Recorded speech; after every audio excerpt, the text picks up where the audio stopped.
Greetings of peace and hope. I am Prof. Ron Bedia from the Philippines.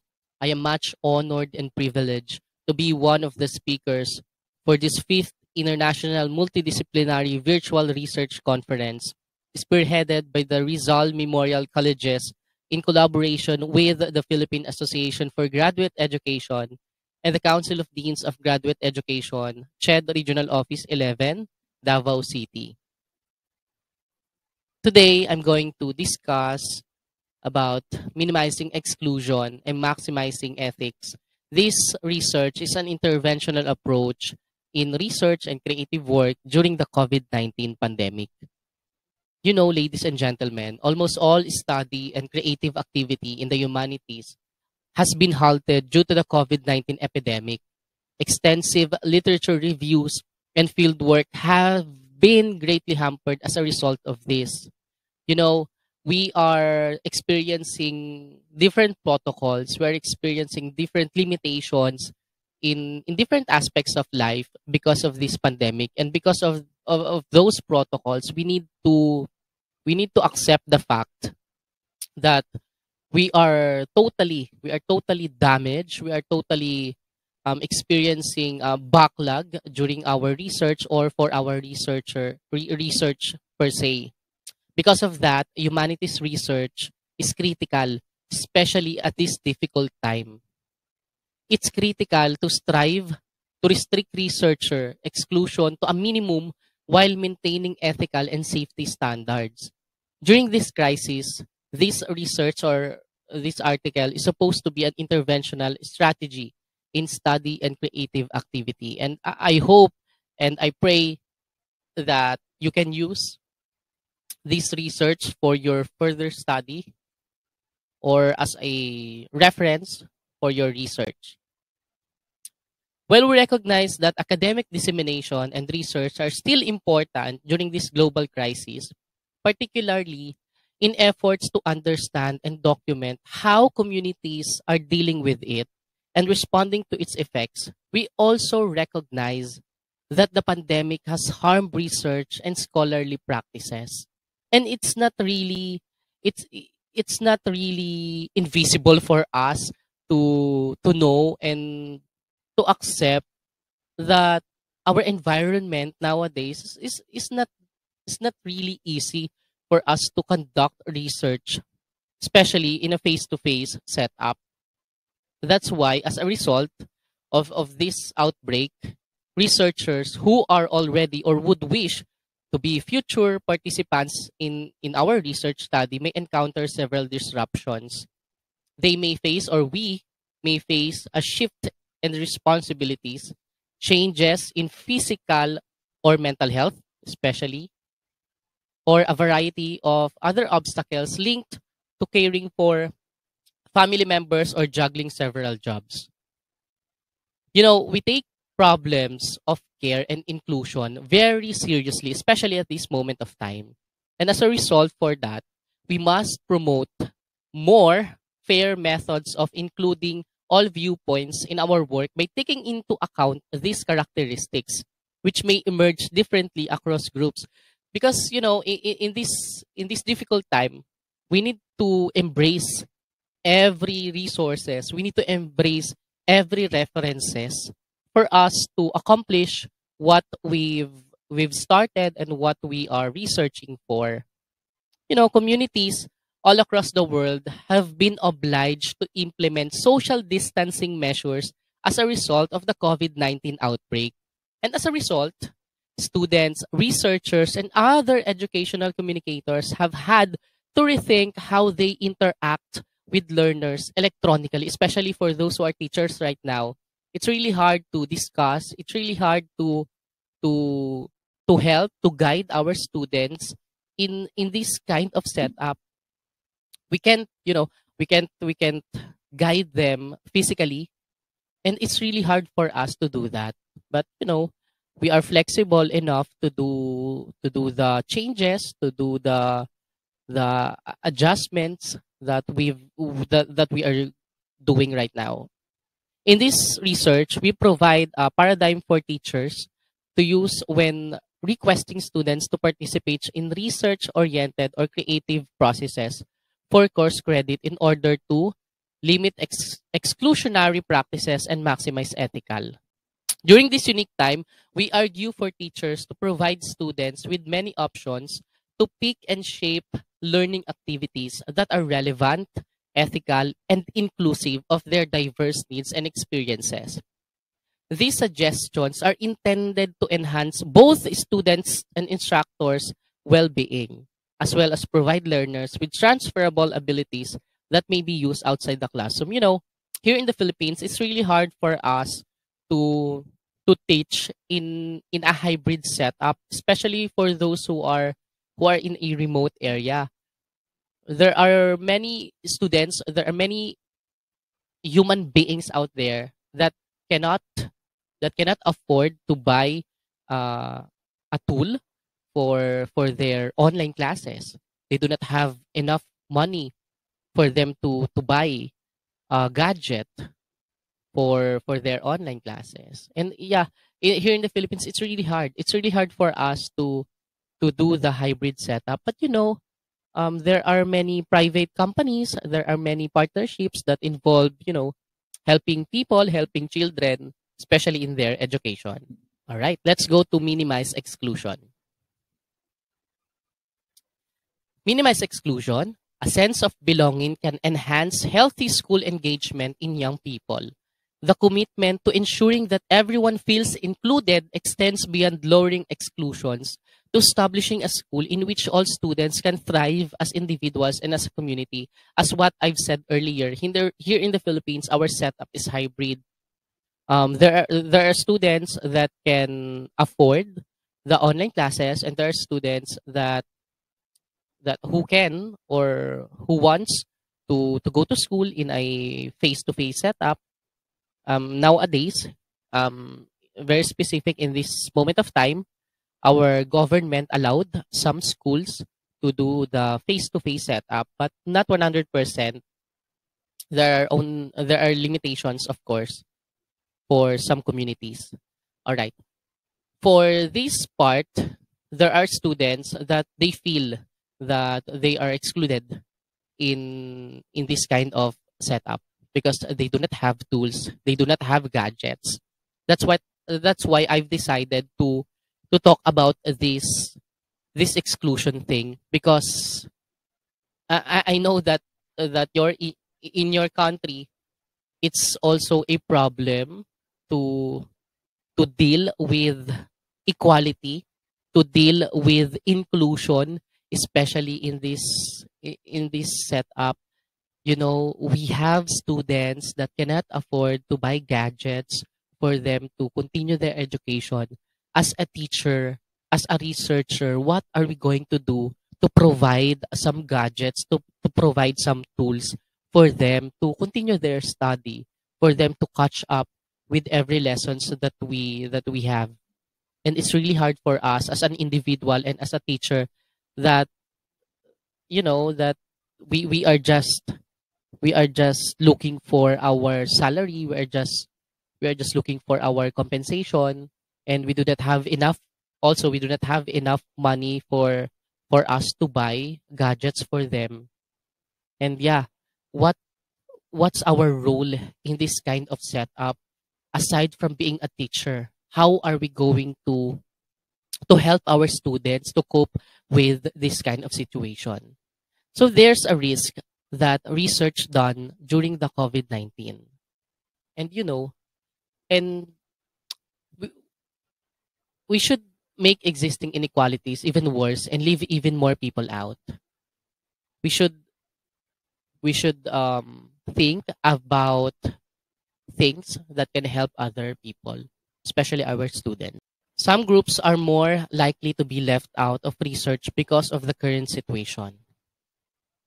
First, the less well off are less equipped to endure the economic shocks induced by COVID because they lack digital literacy or access to digital technology. This is what I've been talking a while ago.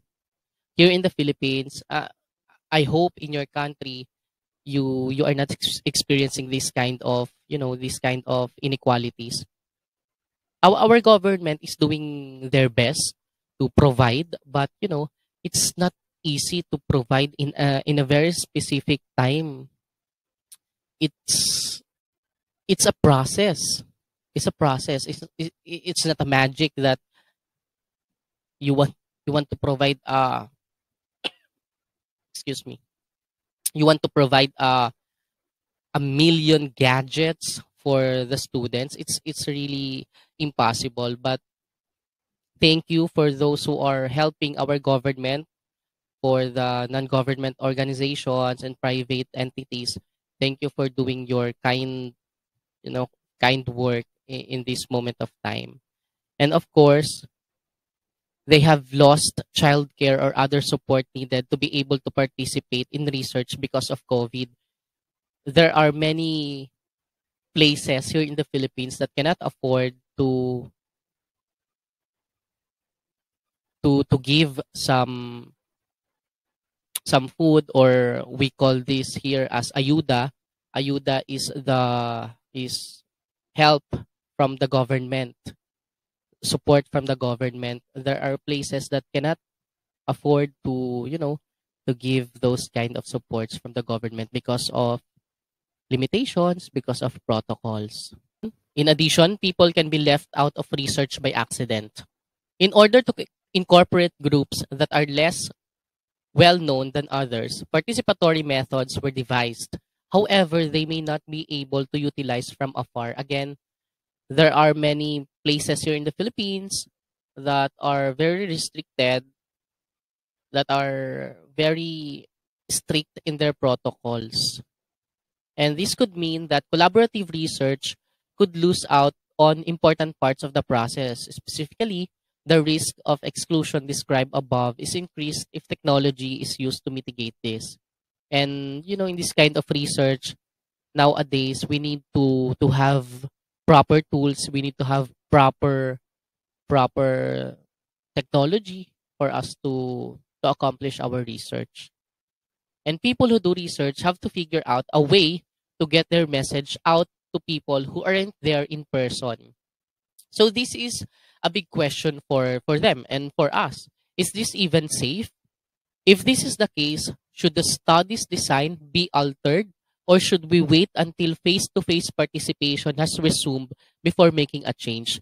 And it's really um, fortunate for us during this moment, during this time, that some of the countries are allowing now to do the face-to-face research, but during the time of the peak of COVID-19, we are restricted to do such things. Some ways to deal with these problems to some extent: there should be people in the community who can bring technology to people's homes if it's safe to do so. They should also teach people who are in the study how to use their technology. In this case, research funds will be used to improve technology access, such as better internet coverage. Especially here in the Philippines, it's really hard to find or to locate a perfect spot for your internet to be used in a well suitable manner.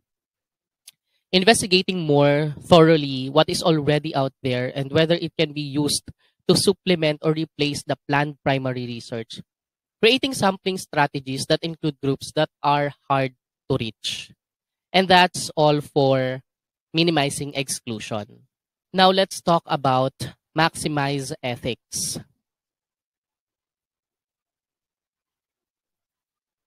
Many ethical issues have arisen as a result of the COVID-19 epidemic and need to be carefully explored in study.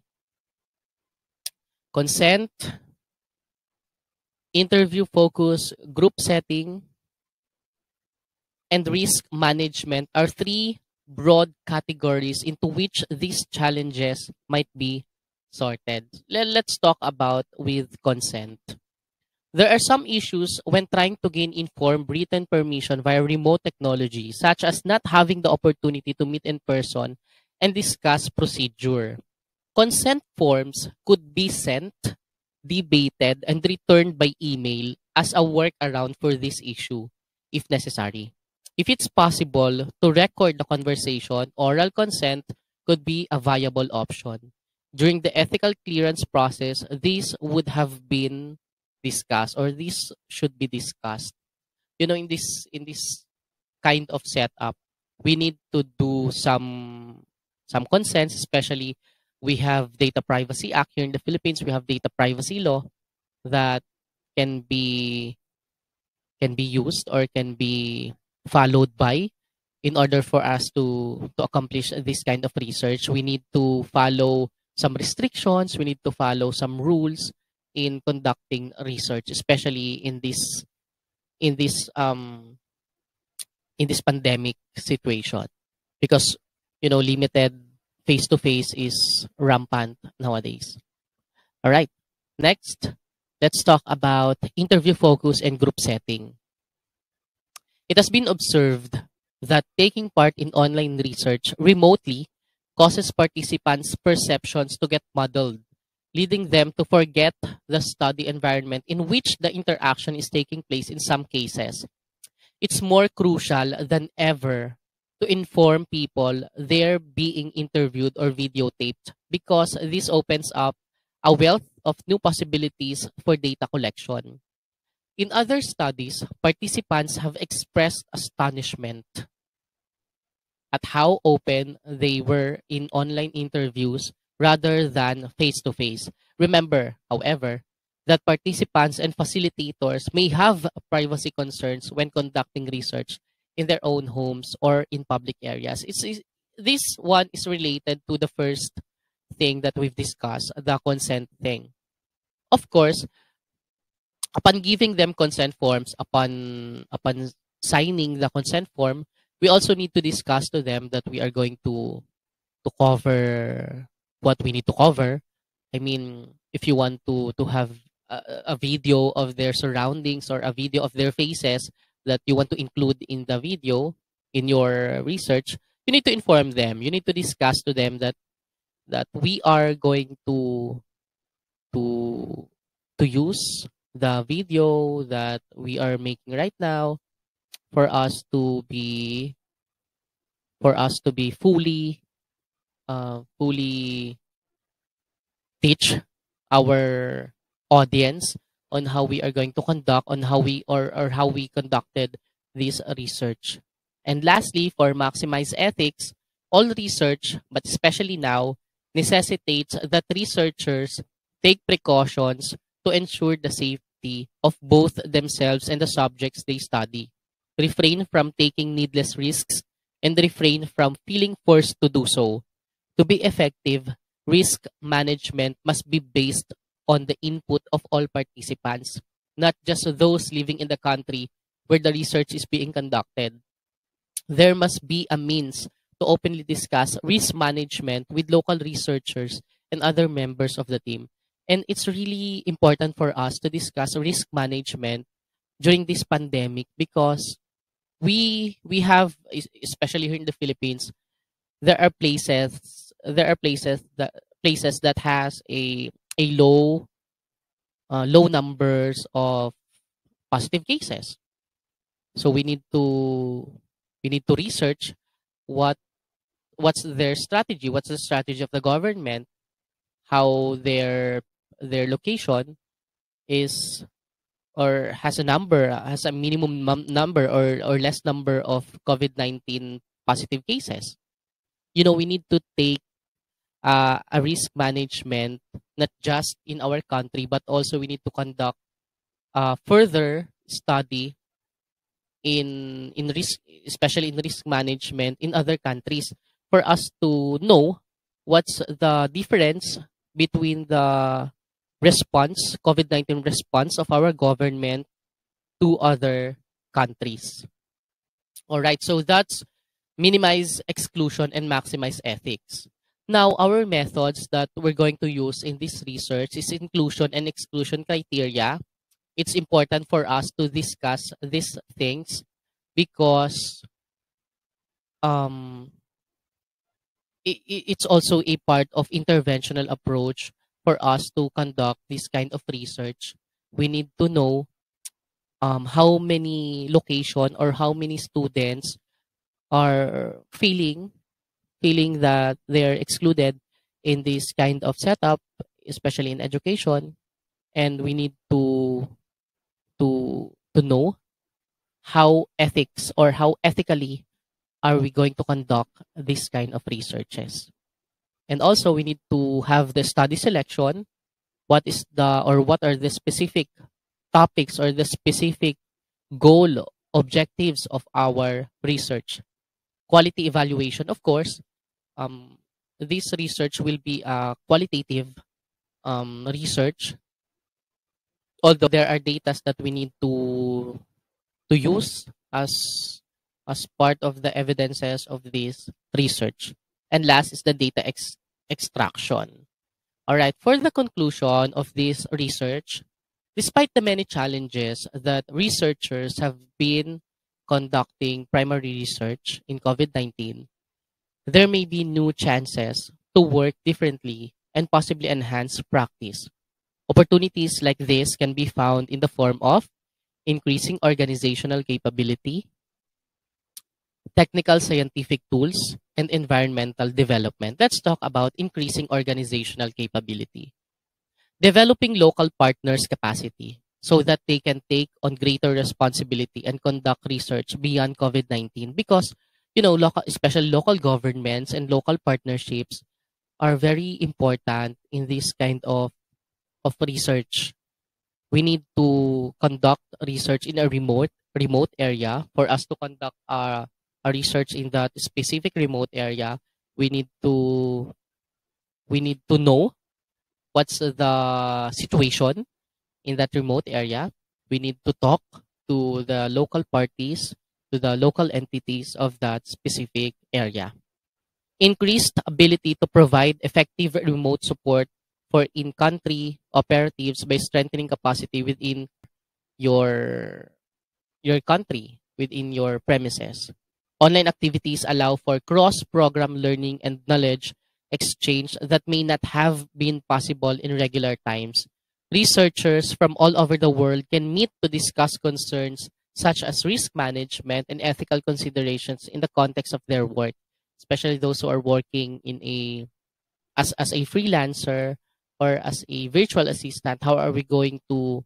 To conduct how are you going to conduct research in disseminating information regarding their kind of work, their working setup, And second, technical scientific tools. Participant recruitment can be made easier through the use of internet tools.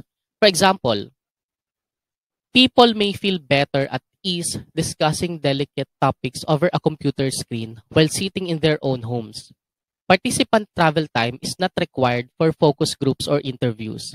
There may be valuable information to be gleaned from audio or video recordings if participants agree to them and if doing so is ethical. This kind of tool is very important for us nowadays because it's easy for us to do backtracking, to gather data in a remote setup. But again, we need to have a consent to the other parties if we are going to use their audio or their video. And lastly, environmental development to reduce and eliminate all travel and flights for all researchers in recognition of the good global environmental impact. And aside from we are experiencing global climate crisis or climate change right now, of course we need to help our government to reduce environmental crisis by conducting somehow a remote setup data gathering. For example, not doing a flight to go to that place, or we need to think of other possibilities for us to help in reviving our environment consciously. examining and expressing concerns that COVID-19's research might elicit is critical. COVID-19 may be over, but a willingness to try new things could lead to new and better methods of working that could last even after the event. Even if face-to-face research is feasible, participants may need some time to build trust. And ladies and gentlemen, for those who are watching right now, for those who are in Zoom meeting right now, I am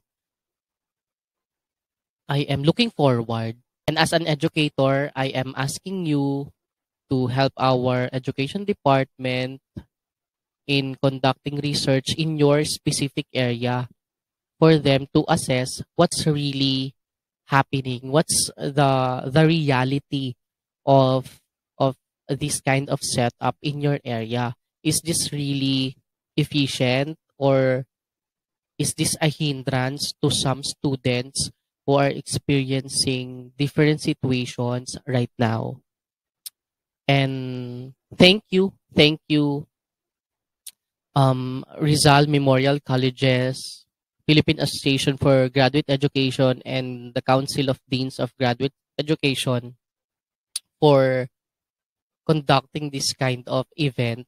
This is very important for us educators and for us researchers to listen and to help our colleagues in conducting this kind of research. And if you want to ask questions, or if you have concerns, don't hesitate to contact me, to email me, and to message me. That's my email address and that's my contact number. You can also find me in Facebook. Just type Professor Ron. Professor space Ron.